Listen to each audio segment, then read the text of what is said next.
you so much. Thank you so much for coming to the latest episode of An Evening with Jono Duffy. I am Jono Duffy, and my milkshakes do not bring the boys to the yard.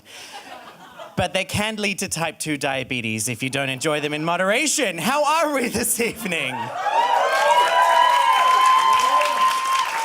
Thank you for turning up, and thank you to you at home who's watching me while you're killing yourself in your head at a day job that you hate. We've all been there. I love you too. It's an interesting time of year. It's an interesting time of year for me. The World Cup is over. It is. The World Cup. Well, some people are happy about that. The World Cup is over. It is my first time experiencing the World Cup in Iceland, and I would have to say until now, I had no idea it lasts so damn long. It goes for a month. It goes for a whole fucking month. I mean, you know, like the Olympics is 10 days. Right? The Olympics, say what you will about people who are obsessed with Eurovision, but at least that thing is over in a week. This thing goes for a whole month. I get it, though. I get people are into it. I cannot honestly tell you who won because I do not care. However, there's an addendum to that. That doesn't make me interesting. All right? I just want to point out here, if you don't like something that other people are into, it does not make you interesting. It just makes them question you. It makes them want to say things like, who hurt you? Just ask anyone who's a vegan. All right? Because, hear me out here. Like, a lot of people have that joke, you know, how do you know somebody's a vegan? Don't worry, they'll tell you. It's not true. It is not true. I dated a vegan for a while, and he was very in the closet about his veganism. And the reason for that, I discovered after a while, is because when a vegan tells non-vegans that they're a vegan, we all say, why? What did cheese do to you? The soap didn't kill your grandmother. You know, and he was very in the closet about it. There were times when it felt like it would be easier for him to tell people he was a sex offender than a vegan. You know, it doesn't make you more interesting. I will say there was a big positive thing about the World Cup. At least we now know that there's one thing in this world that Russia cannot win by bribing people.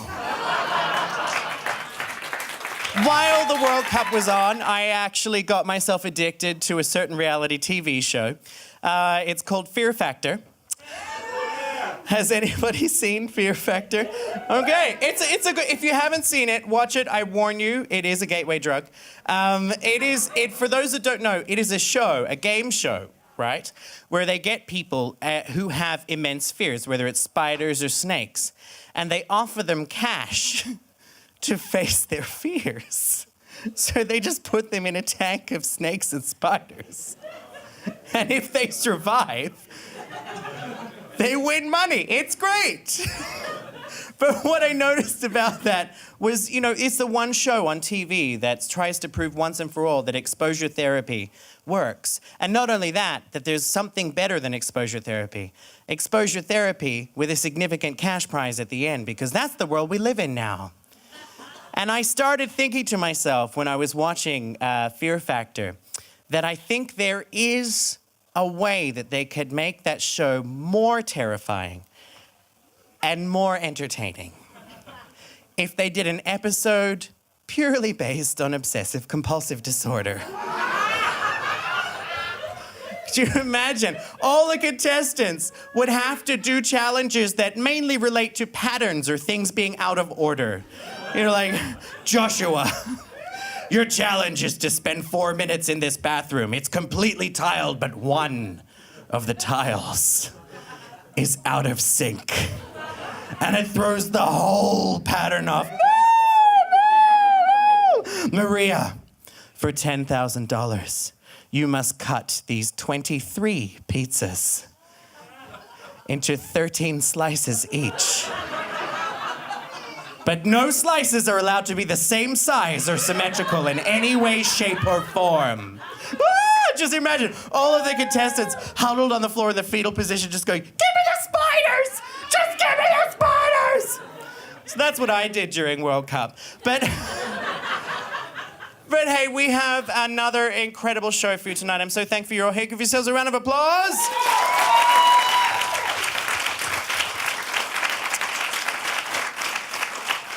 It's time to talk about something we have to talk about every day in Iceland, tourism. It's becoming a theme, isn't it? It's becoming a theme. But you know, we love tourists. You're the reason we all have jobs. And I wouldn't have a show without tourists. So for those of you who are thinking of coming to Iceland, this next one's for you. Take a look. What has been the weirdest thing about Iceland for you? No. It's all pretty normal? Yeah. Yeah? What about the language? We went to a museum. Oh. No. What museum was it? Was it a museum that had objects from bodies in it? Yeah. Yeah? Would you like to say what museum that was?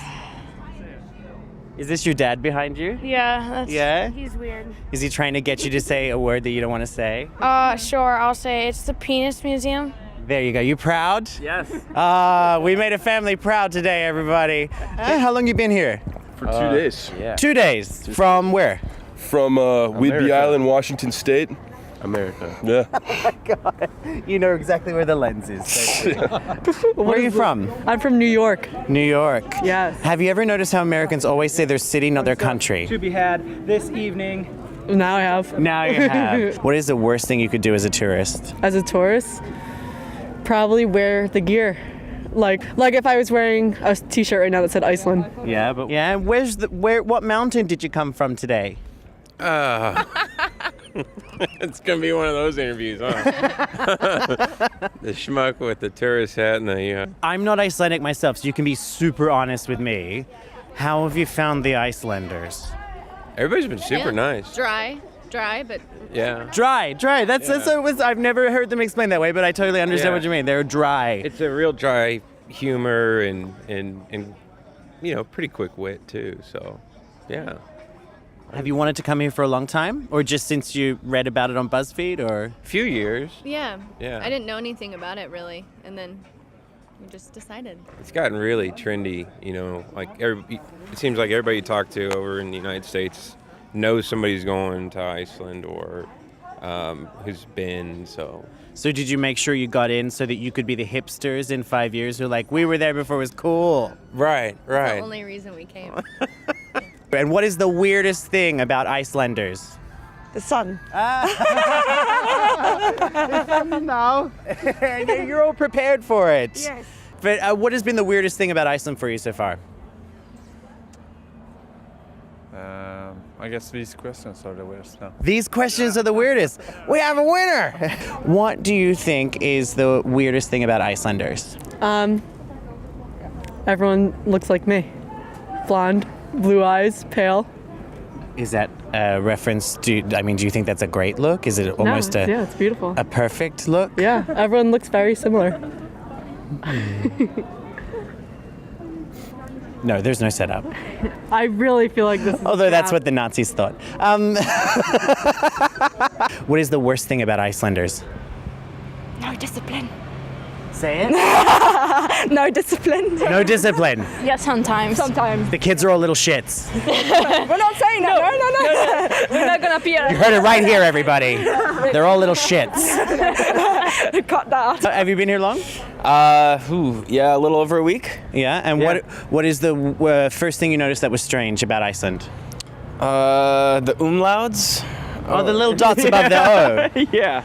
That's the first thing. The first thing you see are words, so yes. Okay. I think the sinks are very small as well. The sinks. Yeah. That is oddly. You are a very specific human. The sinks are small. Yeah. When you're in Reykjavik, the sinks Yeah. are tiny. Yeah. Sinks are Reykjavik. Check your Small sink sinks. privilege. Yes. They're small. They have small sinks, but it's not the size of the sink. It's how you use it, right? Yes, exactly. Yeah. So I'm not splashing, but I could be, right? You could be splashing. Yeah. Look out, whales, right? I like you. What was the weirdest thing about Iceland for you? The weirdest thing about Iceland. The water kind of smelled like shit, like the hot water in the shower when I first did that. Yeah, the sulfur. Yeah, that was weird. It's disgusting. Yeah, smelled bad. You guys slightly baked right now. No. No? It seems a little that way. You're allowed to be. It's okay. I don't. It's illegal. Yeah. Yeah, but that's we. against the law. Okay, all right. I abide by the rules. Yes. All right, wonderful. Thank you for your time. Yeah, no, Enjoy the thank rest of you. your stay.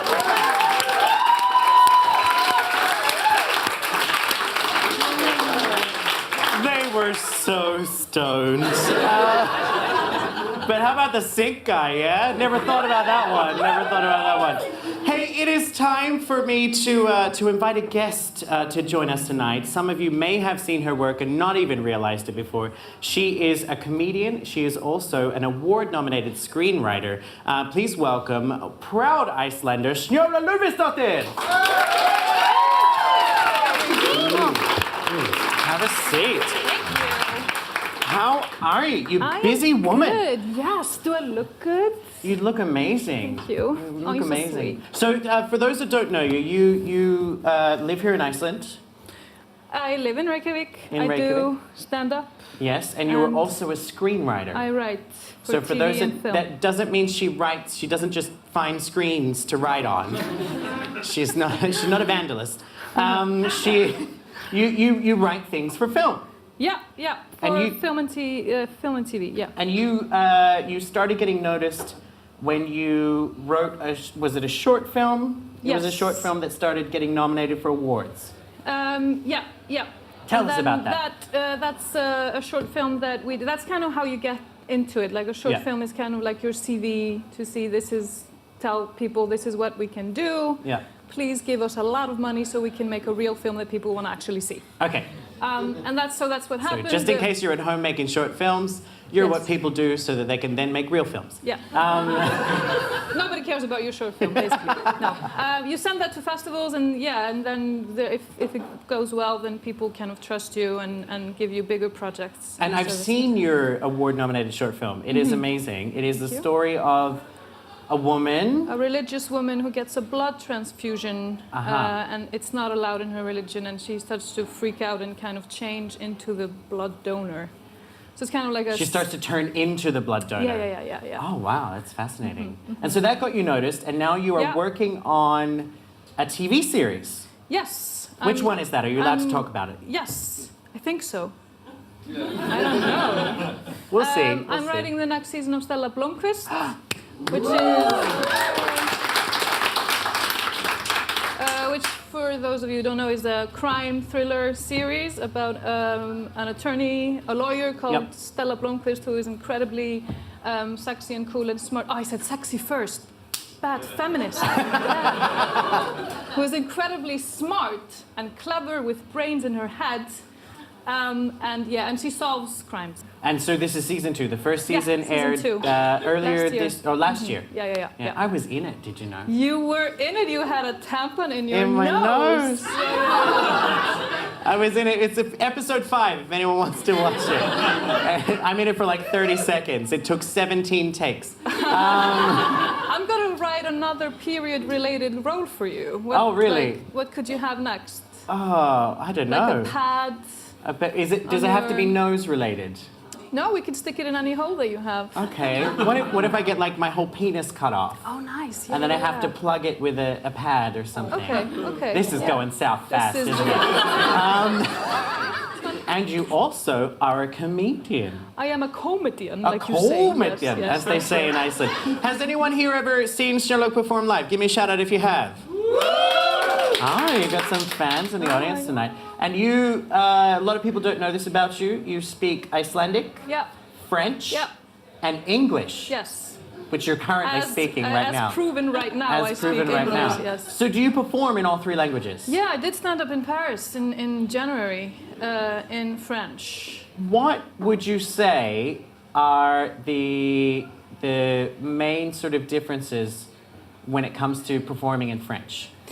The French are a bit behind when it comes to maybe feminism and women's rights, and I felt kind of, I got a lot of those, wow, you're so funny even though you're a woman, kind of, and I was always the only woman in a group of balls.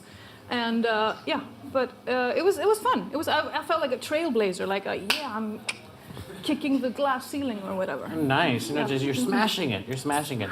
But I guess sorry, before we go into the stand-up thing, you were telling me backstage you have an interesting process when it comes to writing. Screenwriting. Yeah. Yeah. So, what I do, if anyone wants to be a screenwriter, I'm gonna give you a few tips. Okay.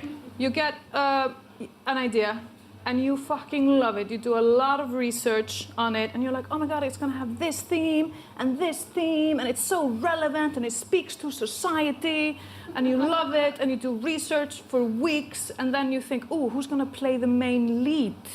And you find that, and you're like, oh my god, Benedict Cumberbatch would be perfect for it. Okay. And then you go on YouTube and you watch all of his interviews as character research, and you sign up for the Cumberbitch fan club. And then you, meanwhile that you're doing that, you're also writing the Oscar-winning speech that you're gonna, perform when you win the Oscar.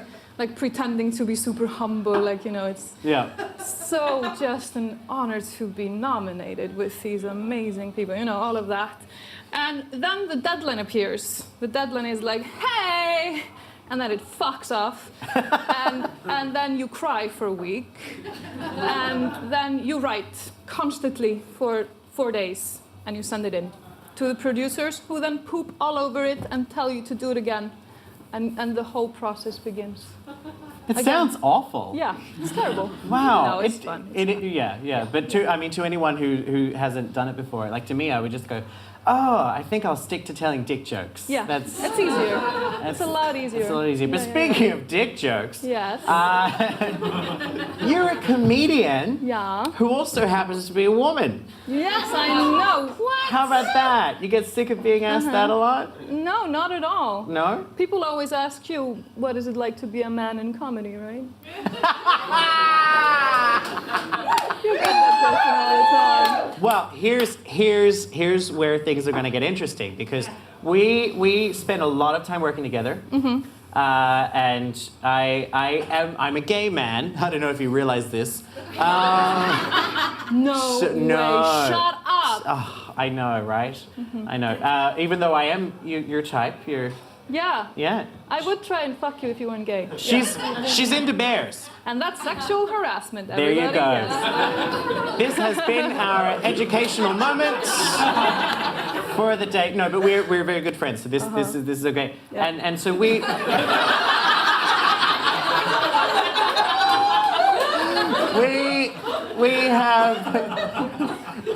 We have worked together a lot. Yeah.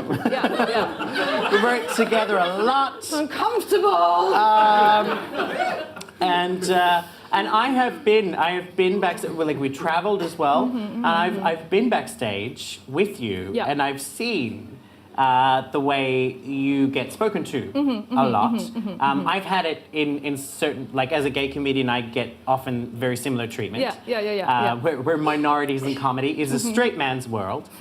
So we thought you have a list with you. Yeah, I wanted. Are you up for a little bit of like role playing? Yes. You don't have to take your clothes off. All right, We not just tonight. keep no, Okay. not tonight. Okay. So what are we gonna do?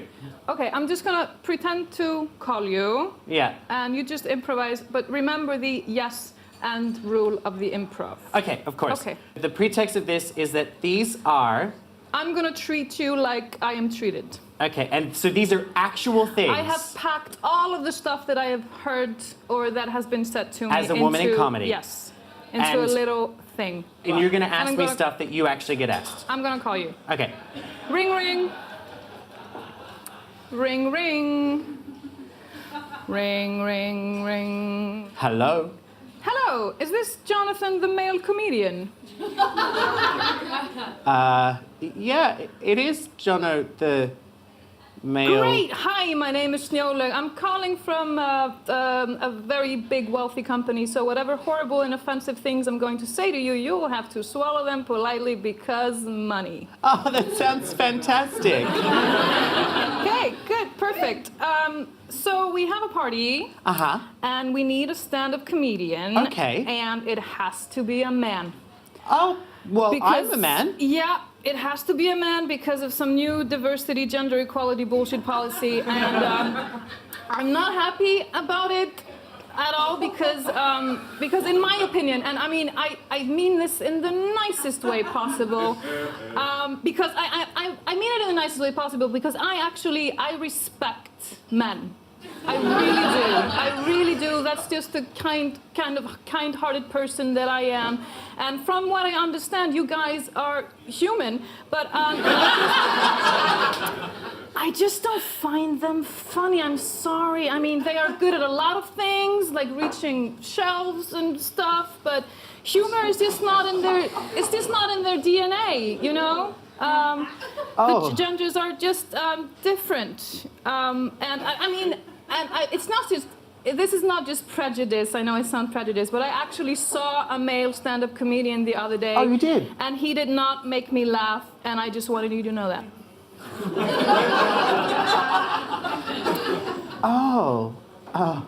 Anyway, I'm sorry, I'm getting a little bit, sorry. So That's fine. the point is we need a man, and I actually know nothing about you, I've never seen your comedy. Oh, you haven't? But, no, but I hear that you are a male penis-wearing person. Is that... You heard correct, That is yes. correct, okay. And your name was the first one to pop up on Google, so you will have to do. The party starts in 30 minutes, and I assume that you have nothing better to do tonight, right? So I'll see you there. Does that sound good, sweetheart?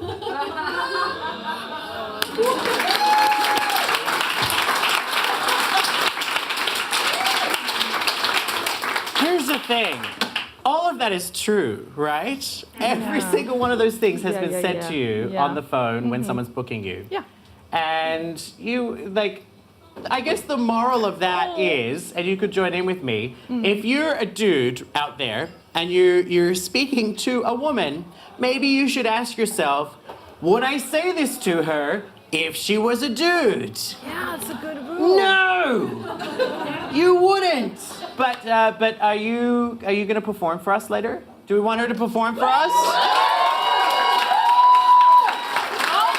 I'll do it. I would love that. Can we give it up for Snjólaug Lúðvíksdóttir? On that note, the world is a weird, wonderful, and sometimes terrifying place. And so I guess it's time for us to look around the world and ask, what's going on? Thank you, you're catching on. Just recently, the Emmy Award-nominated series The Handmaid's Tale has come to the close of season 2. For those that don't know, this is a documentary about the reality for women living in 2018. It's not a documentary, but we're not far from it. Actually, if we were to think about that, if you're worried about spoilers, I'm not going to give you spoilers, but think about this for a moment. If The Handmaid's Tale was 12 o'clock on a doomsday clock for women's rights in 2018, we're about a minute away. It's true. In happier news, all of the Thai soccer players were freed. Yes? That's beautiful. It's old news. We already knew it. It is a beautiful thing. But what some people don't know about that situation is that Hollywood proved once and for all what we already knew, which is there's no such thing as too soon when it comes to trying to make money out of misery. Because while the rescue operations were happening, Hollywood producers were landing in Thailand with hopes to grab the story so that they could produce the first film about the events. Apparently, a gift basket with a note that says, "Glad you got out, call me when you're ready," has gone out of fashion. But the apparent film that will come out is called Escape from the Cave, and it is due out sometime in the next "We're fucking Hollywood, we don't care about your feelings, we just want to make money." And the coach of the soccer team is rumored to be played by Scarlett Johansson.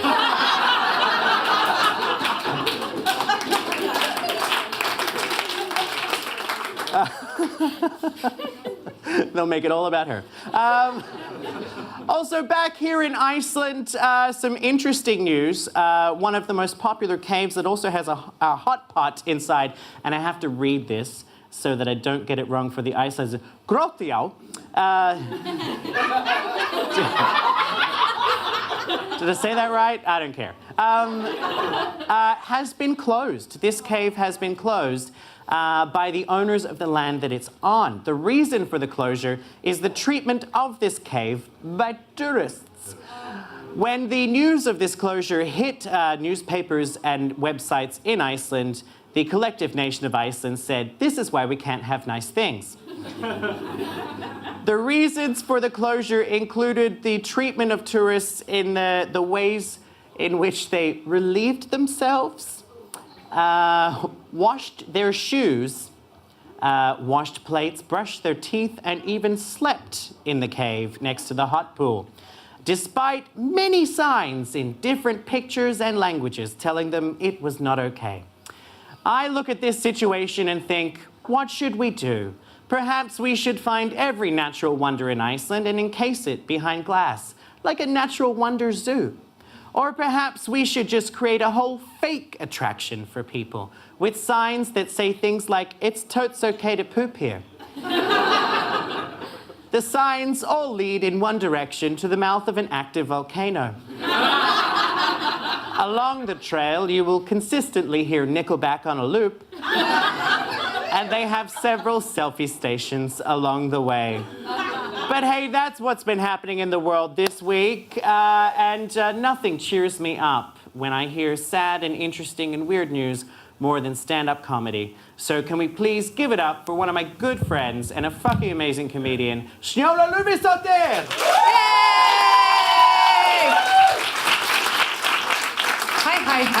Hi. Okay, the theme of this is very much let's make fun of the tourists. So I'm gonna keep it going. We have some foreigners and some tourists here, right? Yes. I just wanna give you a quick tip. If you haven't been to the Blue Lagoon already, if you're thinking about going, it's beautiful. I just want you to know, and I'm a professional, I worked as a guide, I want you to know that everybody that goes to the Blue Lagoon has sex in the Blue Lagoon. It's basically just a big pool of cum, is what it is. And as a woman, you could get pregnant just by like swimming in the water.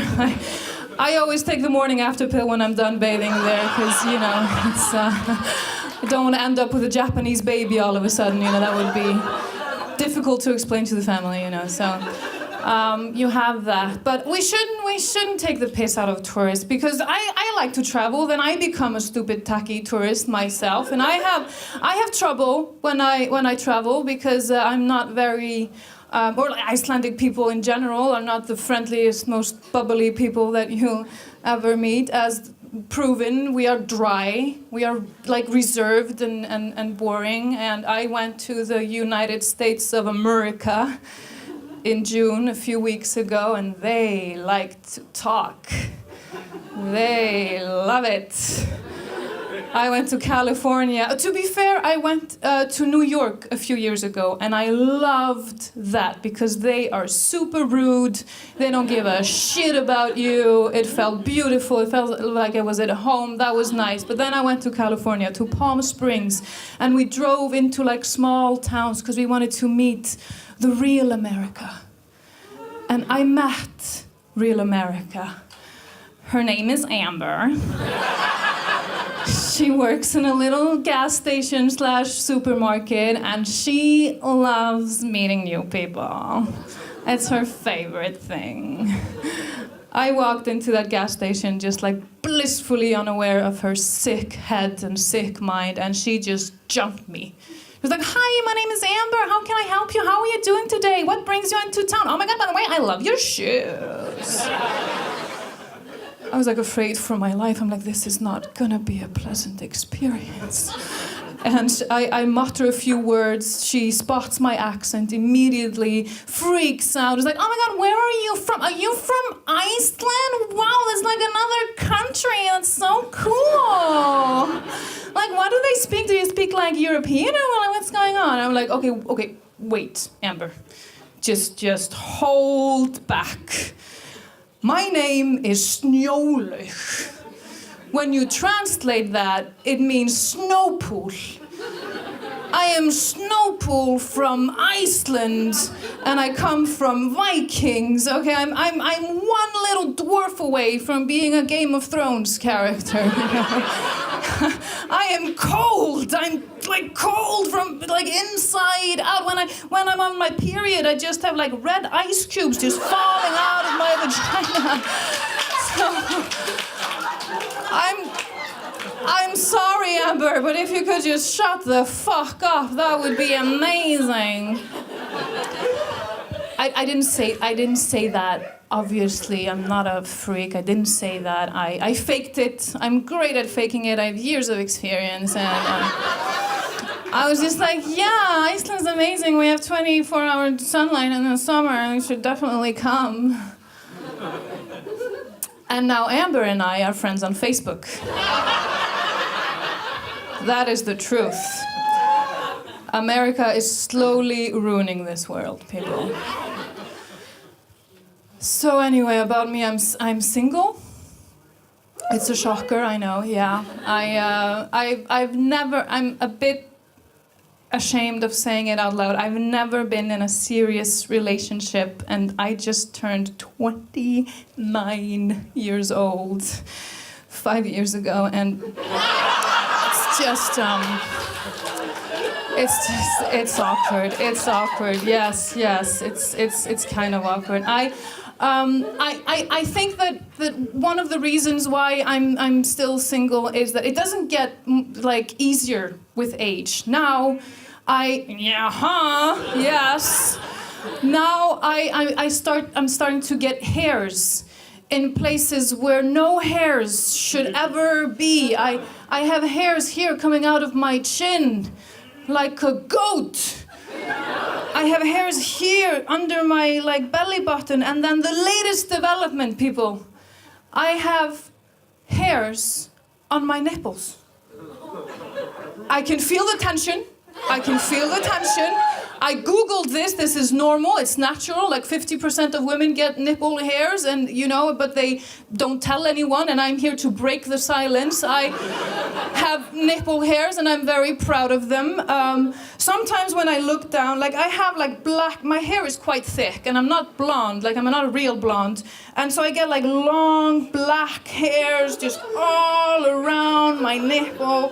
And sometimes when I look down, I just feel like my boobs kind of look sophisticated, like they have a moustache, I feel like they should just like be just talking French and smoking a pipe or something. But I'm not always staring at my boobs. Like I forget about it until I have a date, until I meet someone who's hot, until I match with a hot tourist on Tinder or something.